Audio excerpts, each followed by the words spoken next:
இன்றைய தினத்தை அதிமுகவினர் தங்களது கொண்டாட்ட தினமாக அறிவித்து தமிழகத்தின் தலைநகர் சென்னையை ஆக்கிரமித்து உற்சாகமாய் நடனமாடி கொண்டாடி வரும் அதே வேளையில் ஜெயலலிதாவின் இன்றைய நகர்வலம் பொதுமக்களுக்கு பெரும் இடையூறாக மாறியது.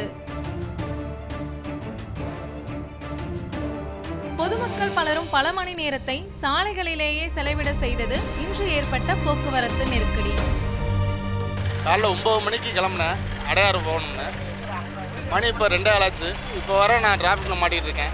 ஒரு தனிப்பட்ட நபர்னால நான் இவ்வளோ நேரம் டிராஃபிக்கில் இருக்கேன். 5 மணி நேரம் வெயிலில் என்னால் ஒன்றும் பண்ண முடியல. அந்த அளவுக்கு டிராஃபிக்காக இருக்குது. நான் கிண்டி போன அர்ஜென்ட்டாக போக முடியல. இப்போ என்னோடய ஜாப் வேலையா ரொம்ப கஷ்டமாக இருக்குது. அவ்வளோ நேரம் அங்கேருந்து எங்கே அந்த தரமணி ரோட்லேருந்து இது வரல ஸ்டாப்பிங் ஜாமாக இருக்குது. நாங்கள் அவ்வளோ நேரம் நின்று வந்துருக்குறோம்.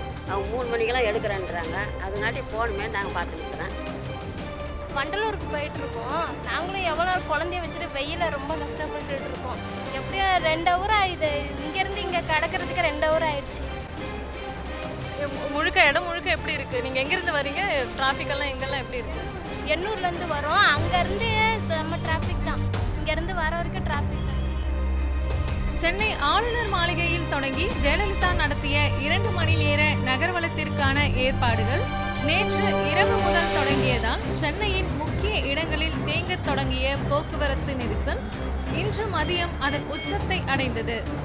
அவசர சேவை வாகனங்கள் முதல் அன்றாடம் பயன்படுத்தப்படும் பயணிகள் வாகனம் வரை அதிமுகவின் கொண்டாட்டத்திற்கு மத்தியில் சிக்கி தவித்தது என்பது அனைவரும் அறிந்த உண்மை. ரெட்பிக்ஸ் செய்திக்குழு, ரெட்பிக்ஸ் நியூஸ்.